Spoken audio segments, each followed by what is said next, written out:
अब हमारी एक अगली सब्जी है, उसमें भी एक सफ़ेद खाद ही लगती है, लेकिन वो कौन सी खाद है चलिए वो भी हम आपको बताते हैं।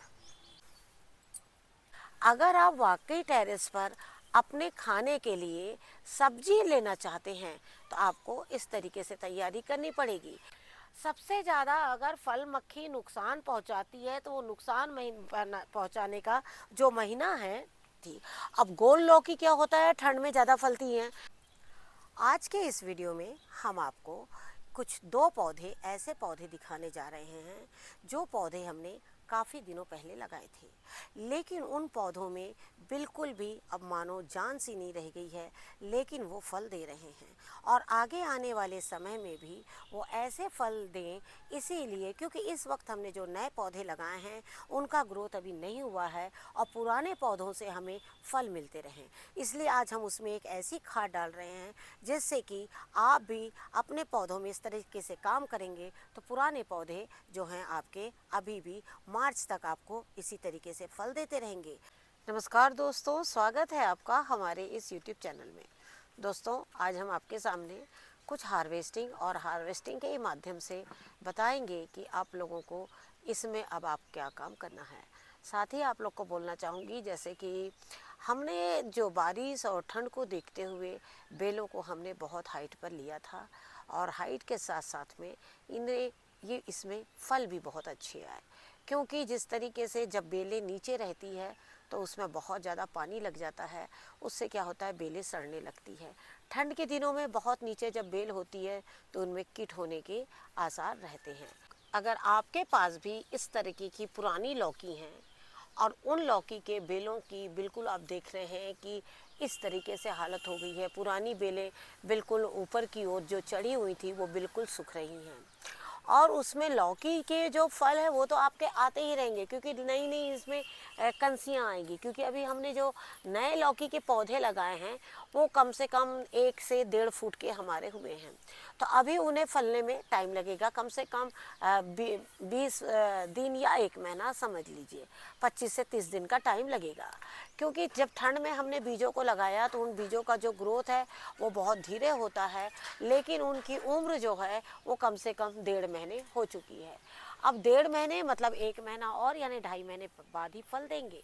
बारिश हो जाने की वजह से क्या होता है, मौसम फिर से एक बार पलटी लेता है और वो मार्च तक कई बार ठंडी, कई बार बहुत तेज़ ठंड और कई बार बहुत तेज़ गर्मी होती है। उसी चीज़ को ध्यान में रखते हुए आज हम आपको बता रहे हैं कि अगर आप चाहते हैं कि आपके पुराने लौकी के पौधे फिर से थोड़े अच्छे हो जाए और उसमें फल जो है वो इस तरीके से बने, तो चलिए क्या काम करना है।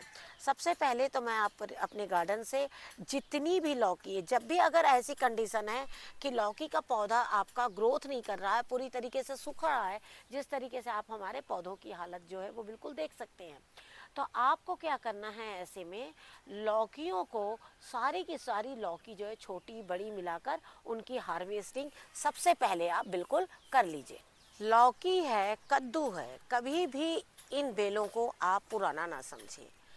इनमें जब तक के नए फूल बन रहे हैं, नई इस तरह से कंसियां अगर आपके पौधे में आ गई है और अगर आपके पुराने पौधे तैयार नहीं हैं तो आपको क्या करना है, पुराने पौधों की ना थोड़ी सी देखभाल करनी है, क्योंकि अभी हमारी जो नई लौकी जो है वो या तो फरवरी में लास्ट में फल देगी या तो फिर वो मार्च से देगी, अगर आपने उनके बीज दिसंबर में लगाए हैं। लेकिन जो हमारी पुरानी लौकी जो ठंड में पूरी तरीके से मुरझा गई थी, अगर आप सोचते हैं हम इन्हें निकाल कर फेंक दें तो आपको जो है सब्जी की बहुत ज़्यादा परेशानी होगी। लेकिन अगर आपने अपने टेरेस को सिर्फ शौक के लिए लगाया है तो फिर तो आप क्या करिए, जो पौधे आपको लगता है कि मेरा टेरेस इससे गंदा नज़र आ रहा है और सफाई नज़र नहीं आ रही है, तो आप बेलों को बिल्कुल फेंक सकते हैं। लेकिन मैं आपसे सिर्फ ये कहना चाहूँगी कि हमने जो अपने टेरेस पर सब्जियां लगाई है ये हमने अपने स्वास्थ्य को ध्यान में रखते हुए लगाई है। इससे हमारा काम है कि पूरी तरीके से एक पौधे से हमें फल लेना। अभी हमने काफ़ी लौकियाँ तोड़ी है और अभी आपको हम दिखाते हैं कि उसमें यही पौधा है, लेकिन कोई पौधा बड़े फल दे रहा है और कोई पौधा जो है वो छोटे फल दे रहा है। लेकिन आपको बताना चाहूँगी, इसमें भी दो तरह की लौकियाँ हो जाती है। कोई लौकी बहुत समय से पहले ही पक जाती हैं और साथ में कोई लौकी जो है वो इस तरीके से बड़ी हो जाती है। दूसरी चीज़ है कि इन दिनों फल मक्खी का बहुत ज़्यादा अटैक होता है। फल मक्खी इतनी ज़्यादा अटैक करती है इन दिनों कि आपको लौकी जो है वो बिल्कुल भी हाथ नहीं लगने पाएगी। जैसे मैं आपको दिखाती हूँ कि नेट पहनाने के बाद भी लौकी की क्या कंडीशन है। जैसे आपको बताना चाहूँगी कि मैं ज़्यादातर नेट का इस्तेमाल करती हूँ, लेकिन जब हम इस नेट को पहनाते हैं और नेट अगर इस तरह से लौकी के बिल्कुल करीब है तो भी फल मक्खी जो है इनमें डंक मार देती है। तो जब अगर आप लगाते हैं तो अगर उसमें आप ध्यान रखेंगे कि इसमें इस तरह की दूरियां बनी रहे तो फिर भी उम्मीद है कि लौकी बच जाएगी, जैसे हमारी ये लौकी बिल्कुल बच गई है या और भी लौकी जो बच गई है। लेकिन अगर आप देखते हैं कि अगर आपके जो है इसमें भी कंट्रोल नहीं है तो आपको क्या करना है, सबसे बेस्ट तरीका यह है, क्योंकि छिड़काव भी हम करते हैं और छिड़काव जो है वो कई बार हम नहीं कर पाते हैं, किसी कारणवश भूल जाते हैं, तो क्या होता है कि उसमें फल मक्खी जो है वो डंक मार जाती है। लेकिन जब अगर आप इस तरीके के येलो स्टेप लगा देंगे ना, स्टिकी स्टेप, तो इसमें क्या होगा, फल मक्खी आप देखिए किस तरीके से पूरी चिपकी हुई है और ये देखिए दोनों साइड में। और ये बहुत ज़्यादा महंगे भी नहीं होते हैं, आप अगर एक बार इन्हें मंगा लेंगे तो आप देखेंगे कि आपके काफ़ी लंबे टाइम तक के चलते रहेंगे। फल मक्खी जब सबसे ज़्यादा अगर नुकसान पहुंचाती है तो वो नुकसान पहुंचाने का जो महीना है ना, वो ज़्यादातर जनवरी और फरवरी का महीना होता है। तब जाकर फल मक्खियाँ बहुत ज़्यादा तंग करती है और ये आपको इसी तरीके से मार्च अप्रैल में भी तंग करेगी। लेकिन क्या होता है, मार्च अप्रैल के महीनों में ये ज़्यादातर शाम के टाइम पर अटैक करती है, क्योंकि सुबह बहुत जल्दी धूप हो जाती है, तो धूप से बहुत सारे कीट जो हैं वो हमारे गार्डन में नहीं आते हैं। लेकिन हम छिड़काव के लिए क्यों मना करते हैं, क्योंकि अगर कई बार हम नीम ऑयल ऐसा भी इतना स्ट्रॉन्ग रहता है कि उसका जब हम छिड़काव करते हैं तो आपको मैं दिखाना चाहूँगी वहाँ नुकसान किन फूलों का होता है। जैसे आप हम सभी जानते हैं, हमने बौगचाई साग लगाई, हमने केल की साग लगाई, सरसों लगाई, उनमें सब में फूल हुए। अब फूल के साथ में इनमें मक्खियाँ बहुत आती है। कौन सी? एक छोटी देसी मक्खी होती है जो शहद बनाती हैं, साथ में एक बड़ी वाली भी मक्खी होती है, ये तो आपके गार्डन में आएगी ही।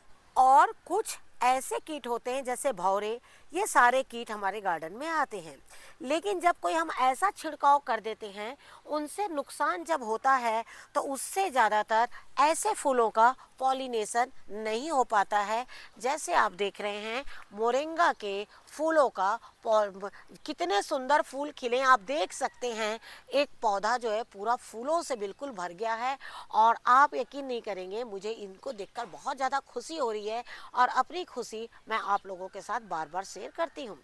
तो मैं चाहूँगी कि मैं ऐसी चीज़ों का कभी भी छिड़काव ना करूं जिससे कि पॉलिनेटर्स ना आए और मेरे जो दूसरे फूल हैं, दूसरी सब्जियां हैं, उन वो पॉलिनेशन से बिल्कुल बच जाए। जैसे आप देख रहे हैं कि लगातार ये मक्खियां आपको हम दिखाते हैं, अभी हम दिखा रहे हैं, ये देखिए किस तरीके से फलों का ये रस लेती हैं और जब ये एक स्थान से दूसरे स्थान में बैठती हैं तो आप देखिएगा इनका पॉलिनेशन बहुत अच्छा होता है। और यही वजह है कि मैं बौगचाई के कुछ पौधों में बिल्कुल फूलों को आने देती हूँ और ऐसे ही मक्खियाँ इन फूलों के वजह से सबसे ज़्यादा येलो रंग के फूल देखकर इतनी ज़्यादा हमारे यहाँ मधुमक्खियाँ आती है। जब हम छिड़काव नहीं कर पाते हैं पूरी तरीके से तो आप देखते हैं ज़्यादातर फल मक्खियाँ या वाइट फ्लाई जो है वो इस तरीके से पौधों में बिल्कुल अटैक करती है। तो आपको क्या करना है, इनको दो तरीके से छिड़काव करें।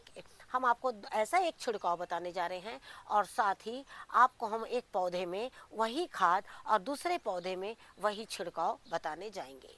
और साथ ही बोलना चाहेंगे जितना हो सके येलो स्ट्रिप का बिल्कुल इस्तेमाल करिए, जिससे कि आगे आने वाले समय में चाहे वो फल के पौधे हो या फिर सब्जियों के हो, आपको इसी तरीके से स्वस्थ मिले। सबसे पहले तो हम आपको बताना चाहेंगे कि इसमें आप देख रहे हैं हमारी बहुत पुरानी लौकी, जो हमने अभी लौकियों की हार्वेस्टिंग करी है। और ज़्यादातर आपने देखा है कि हमने 1 से 2 तरह की ही लौकियाँ लगाई है। साथ ही आपको बोलना चाहूँगी कि आप जैसे देख रहे हैं कि ये जो मिट्टी है हल्की गीली बनी हुई है, इनमें बहुत ज़्यादा इस वक्त जो है पानी नहीं है। पानी हमने इतना ही रखा है इसमें जिससे कि मिट्टी में एक हल्का गीलापन बना रहे। जब भी हम किसी खाद का इस्तेमाल करते हैं तो याद रखें कि वो मिट्टी ना ही पूरी सूखी हो और ना ही बहुत ज़्यादा वो गीली हो। कई बार ऐसा होता है बहुत ज़्यादा जब गीली मिट्टी होती है और जैसे ही हम खाद डालते हैं तो मिट्टी में जब सोखने की क्षमता नहीं होती है तो उस खाद को भी वो बिल्कुल नीचे गिरा देते हैं। इसी बात को ध्यान में रखते हुए आपको क्या करना है, मिट्टी को ना ही बहुत ज़्यादा गीला रखना है और ना ही बहुत ज़्यादा सूखा रखना है। जब मिट्टी हल्की हल्की गीली रहेगी तो वो क्या है, कोई भी हम जब खाद डालेंगे ना तो जो खाद है वो पूरी तरह से उसमें एब्जॉर्ब कर लेगा जल्दी से। बिल्कुल सूखी रहने से भी मिट्टी क्या होगा, अगर आपने गोड़ाई नहीं किया, मिट्टी सूखी है तो जैसे ही आप उसमें खाद डालेंगे तब भी वो नीचे की ओर चली जाएंगी। तो जब मिट्टी बहुत गीली है या मिट्टी की गोड़ाई नहीं है, बिल्कुल सूखी है, दोनों कंडीशन में जो खाद या पानी जो है वो बिल्कुल नीचे की ओर चले जाते हैं। तो इसीलिए आपको क्या करना है, जब खाद डालना है तो 1 दिन पहले से ही मिट्टी में थोड़ा कम पानी डालें, लेकिन मिट्टी को हल्का सा गीला जरूर रखें। बिल्कुल सूखी मिट्टी में कोई भी खाद जो है वो ना डालें। जब भी हो कोशिश तो देखिए इतनी गीली मिट्टी जो है वो आपको बिल्कुल रखना है। दूसरी बात, जब आप गोड़ाई करते हैं तो ध्यान से गोड़ाई करके इन मिट्टियों को बिल्कुल साइड में हटा लिया करें। साइड में हटाने से आपको वापस उसी मिट्टी को ऊपर डालने में मदद मिलेगी।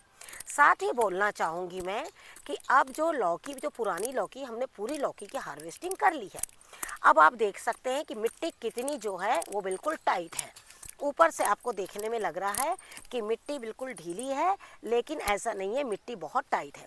यहाँ पर हमारे कई पौधे हैं तो मैं इनको बिल्कुल गोड़ाई करूँगी और जिससे कि पौधे जो हैं वो बिल्कुल नुकसान जो है वो ना होने पाए।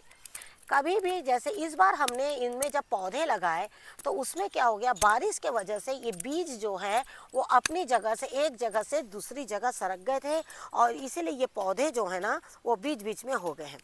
ज़्यादातर कंटेनर में हम एक साइड से ही बीजों को लगाते हैं और एक साइड हम खाद के लिए बिल्कुल बना के रखते हैं।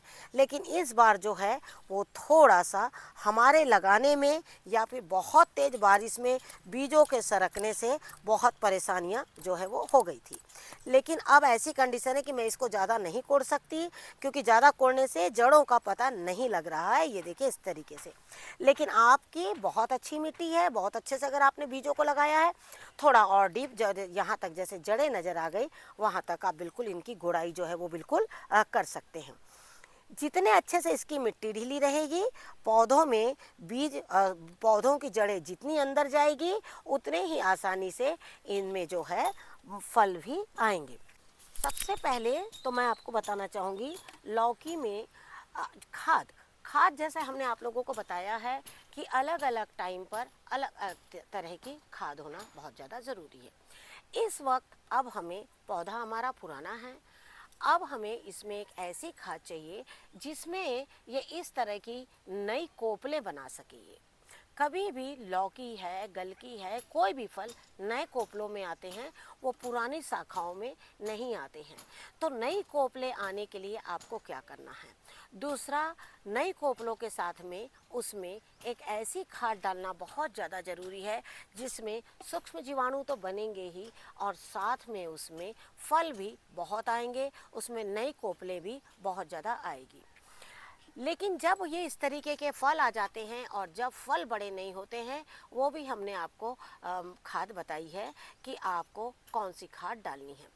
जब फल बन गए हैं और फल बड़े नहीं हो रहे हैं, उस समय जो खाद है वो ज़्यादातर सरसों खली है, गोबर की खाद है, इस तरीके से डाली जाती है। लेकिन जब आपका एक लौकी का पौधा बढ़ नहीं रहा है, ग्रोथ नहीं हो रहा है, बिल्कुल छोटा पौधा और ये नहीं बढ़ रहा है, तो सबसे पहले तो आप इसमें हरे पत्तों की खाद डालिए। हरे पत्तों की खाद से पौधा जो है वो कुछ ग्रोथ ले लेगा 3 से 4 फुट का। उसके बाद में आपको क्या करना है, ये जो आप देख रहे हैं ये बॉटल में ये जो सफ़ेद चीज़ है, ये है हमारी छाछ। और छाछ आप जानते हैं बिल्कुल पतली है, और आप देख सकते हैं कि ये किस तरीके से इसमें बिल्कुल बैठ गई है। अब आपको क्या करना है, इसमें आप देख रहे हैं कि एक बॉटल यानी 200 ml की ये जो बॉटल है, आपको इसमें एक बॉटल छाछ लेना है, और उसमें ये एक पिंच आप ये देख सकते हैं, ये है सेंधा नमक, जो पिंक नमक होता है वो नमक है। आपको नमक की मात्रा बहुत कम डालनी है। आप देख सकते हैं ये देखिए, सिर्फ और सिर्फ इतना ही नमक आपको डालना है, इससे ज़्यादा नमक आपको नहीं डालना है। नमक की मात्रा ज़्यादा होने से कई बार जो है पौधे आपके ख़राब भी हो सकते हैं, यहाँ तक कि वो फल बनाने में सक्षम नहीं होंगे। अब आप इसे बिल्कुल कम से कम 2 से 3 लीटर पानी, जितने आपके पौधे हैं उतना आप इसमें मिला सकते हैं पानी की सहायता से, और आप इसमें बिल्कुल डाल दीजिए। इसे आप अच्छी तरीके से, जैसे ये बिल्कुल बॉटल में हमने मिलाया हुआ था, और अब ये देखिए इस तरीके से आप इन्हें बिल्कुल डाल दीजिए। मिट्टी हमारी काफ़ी सूखी हुई है, इसलिए हमने पानी की मात्रा भी थोड़ी सी ज़्यादा ली है, और अब ये पूरी तरीके से अच्छी तरीके से, इतना पानी हमें 3 लीटर इसमें बिल्कुल लग जाएगा।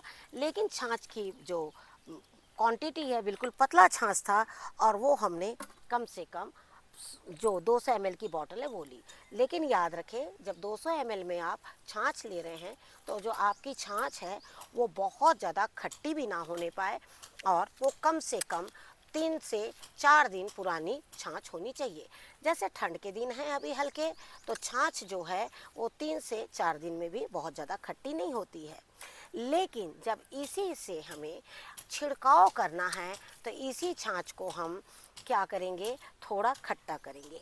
खट्टा करके और फिर कम से कम उसको 6 से 7 दिन रखने के बाद हम जब उस छाछ को डालेंगे, छिड़काव करेंगे, तो आप देखिएगा जो वाइट फ्लाई है या अमरूद के पत्ते हैं या कोई भी सब्जी है, उसमें आप इसी का छिड़काव करिएगा, तो आप देखिएगा आपके पत्तों में से कीट जो है वो नहीं लगेंगे।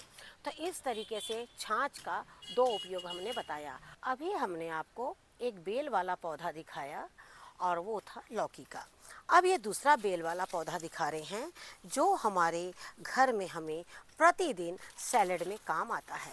और आप देख सकते हैं इस पौधे को भी हम आपको पहले पौधों की हालत दिखा रहे हैं, कि पौधों की पहले आप हालत बिल्कुल देख सकते हैं। जैसे कि आप देख रहे हैं, ये है खीरे का पौधा। हमने इसमें से कई हार्वेस्टिंग ली है, और अभी भी आप देख सकते हैं जैसे कि इसमें खीरे जो हैं वो बहुत अच्छे हो रहे हैं। कारण कि हमने जब इसे लगाया था, बारिश के पहले हमने लगाया था, और ये लगातार इसी तरीके से फल जो दे रहे हैं, ये देखिए इस तरीके से यहाँ पर छोटे छोटे फल जो हैं इसमें आए हुए हैं। आप इसमें भी चाहें तो मट्ठे की खाद बिल्कुल डाल सकते हैं, मट्ठा यानी छाछ की खाद। लेकिन इस वक्त मैंने इसमें दूसरी खाद लाई है, और उस खाद का वीडियो हमने आपके साथ कई बार शेयर किया है। सबसे पहले तो मैं आपको बताना चाहूँगी, कई बार ऐसा होता है कि हमारे पौधों को कुछ ऐसी चीज़ों की ज़रूरत पड़ती है जिससे उनका ग्रोथ जो है वो बहुत फास्ट हो। और आपको हमने ये खाद कई बार बताई है, जो हमारे फॉलोअर्स हैं, जो हमें लगातार फॉलो करते हैं, वो तो ये जानते हैं। लेकिन जो नए लोग हैं, अगर वो नहीं जानते हैं, तो आप भी इस खाद को डालिएगा, और आप देखिएगा कि आपके कुछ पौधे जो हैं इस खाद से बहुत अच्छे होंगे। जैसे हम लगातार इस पर हम वीडियो आप लोग को शेयर कर रहे हैं, और लगातार हम आप लोग को हार्वेस्टिंग दिखा रहे हैं। आप ज़्यादा से ज़्यादा इस खाद का जब इस्तेमाल करेंगे, तो आप देखिएगा कि कुछ ऐसे सीजन होते हैं जब फल ना भी मिलने हो तब भी आपको फल बहुत आसानी से मिलेंगे। जैसे आप देखते हैं कि ये पौधा हमारा काफ़ी पुराना है और हम इसमें से अगर आप हमारे पुराने वीडियोस देखेंगे तो आप उसमें पाएंगे कि इस पौधे ने, एक अकेले पौधे ने हमें कितनी हार्वेस्टिंग जो दी है। तो आपको मैं बताना चाहूँगी, ये वाली जो खाद है दिखने में आपको सफ़ेद लग रही होगी, आप सोच रहे होंगे ये भी छाछ है, लेकिन ये छाछ नहीं है। लेकिन अगर आप चाहें तो इसमें भी आप छाछ डाल सकते हैं। लेकिन इस वक्त मुझे इस मिट्टी में एक ऐसे जीवाणु की ज़रूरत है जो मिट्टी को बहुत अच्छा बनाए, क्योंकि इसमें मात्र एक बेल वाला ही पौधा नहीं है, इसमें कुछ मूली लगी है जो मूली का ग्रोथ जो है वो बिल्कुल नहीं हो रहा है। कारण कि जो आपके खीरे हैं, खीरे जो है वो पूरी तरीके से इसमें जो है खाद जो है वो ले रहे हैं, और जब इसकी खाद वो ले रहे हैं तो इसमें क्या हो रहा है, दूसरी सब्जियां जो है वो नहीं बढ़ रही है। तो मैं इसीलिए इस चीज़ को देखते हुए एक ऐसी खाद डाल रही हूँ जो दोनों पौधों में बिल्कुल काम आए। तो मैं बताना चाहूँगी ये खाद वही खाद है जिस पर हमने आप लोगों को कई बार वीडियो शेयर किया है, और ये है चावल, दूध, दही, इस तरीके की खाद है जिसको हमने बनाया था। लेकिन इसको बनाने के बाद में ये आपके पौधे में तभी काम करेगा जब इसमें ईस्ट बनेगा। अब इसमें ईस्ट कैसे बनेगा, जब आप चावल को पीस के कुछ दिन के लिए रख देंगे, दूध और दही को मिला के कुछ दिन के लिए रख देंगे, तो इसमें एक ईस्ट तैयार होगा, और जो बैक्टीरिया होंगे वो ऐसे बैक्टीरिया तैयार होंगे जो हमारे लिए भी हेल्पफुल होते हैं कई बार, और पौधों के लिए भी हेल्पफुल होते हैं। तो बिल्कुल इस तरीके से आप खाद बनाइए और आप इस तरीके से पौधों में डालिए। तो जो पौधों में बिल्कुल भी जान खत्म हो गई है और जो मिट्टी में उर्वरकता खत्म हो गई है, तो आप देखिएगा कि इस तरीके से काम करने से आपके पौधे जो हैं वो लगातार आपको इस तरीके से फल जो है वो देते रहेंगे। अब आपको क्या करना है कि जैसे हमने इसमें सफ़ेद चावल की खाद डाली, क्योंकि इसमें हमने मूली के पौधे लगाए, और आप देख सकते हैं यहाँ भी हमारे मूली के पौधे लगे हुए हैं, और अब जो मौसम है वो बिल्कुल गर्मी का आने लगा है, तो इसमें क्या होता है, मूली जो है बनना बंद हो जाती है। तो आप जब इस तरह की खाद डालेंगे तो ये जो मूली है ना वो बहुत तेज़ी से बढ़ना शुरू हो जाएगी। और इसी चीज़ को देखते हुए हमने आपको एक ऐसी खाद, दो खाद बताई है। हालांकि पहली खाद दोनों पौधों में काम आती, लेकिन जो दूसरी खाद है हमने इस पौधे में भी काम आएगी, इसमें भी काम आएगी, और साथ में इस मिर्च में भी काम आएगी। तो आज की जो खाद है वो आपकी लगभग ऐसी खाद है जो हर एक पौधे में इक्वल चली जाएगी। तो इस तरीके से आप अपने पौधों को देखभाल करते रहिए और इसी तरीके से खादों को बिल्कुल डालते रहिए, जिससे कि आपको भी एक बिल्कुल हेल्दी हार्वेस्टिंग मिलती रहे। तो जैसे कि आपने देखा कि जब हमें एक पौधे को वापस नया करना है, तो हमने पौधे में से जितने भी फल लगे हुए थे सभी फलों की हार्वेस्टिंग जो है पूरी कर ली। जब हम पूरी तरह से हार्वेस्टिंग कर लेते हैं तो हार्वेस्टिंग के बाद में जब हम खाद डालते हैं तो जो ये हमारी पौधे हैं ना वो पूरा जोर जो है नई शाखाओं पर लगाते हैं, और नई शाखाओं पे लगाने के लिए ही हम जो है हार्वेस्टिंग करने के बाद में हम जो है इसमें खाद डालते हैं। अगर आपने इसमें खाद डाला और इस तरीके के बड़े बड़े फल जो हैं वो अगर अभी भी पौधे में लगे हुए हैं और हम खाद डालते हैं तो जो खाद की मात्रा है ये फल जो है वो पूरी तरीके से खींच लेते हैं। इसलिए जब भी आपको खाद डालना हो पहले आप पूरी तरह से हार्वेस्टिंग कर लीजिए, और हार्वेस्टिंग करने के बाद में ही आप खाद डालिए। लेकिन कौन सी खाद डालने से पहले आपको हार्वेस्टिंग करना है, आपको वो खाद डालने से पहले हार्वेस्टिंग करना है जिससे कि आपको पौधों को बढ़ाना है। पौधों को बढ़ाते समय फलों की हार्वेस्टिंग आप पहले कर लीजिए, लेकिन जब आपको फलों को बढ़ाना है तो पहले आप खाद डालिए, उसके बाद 6 से 7 दिन के बाद में आप फलों को बिल्कुल तोड़िए। आपको जरूर पसंद आएगा। Thank you very much. नमस्कार। जय हिंद, जय भारत।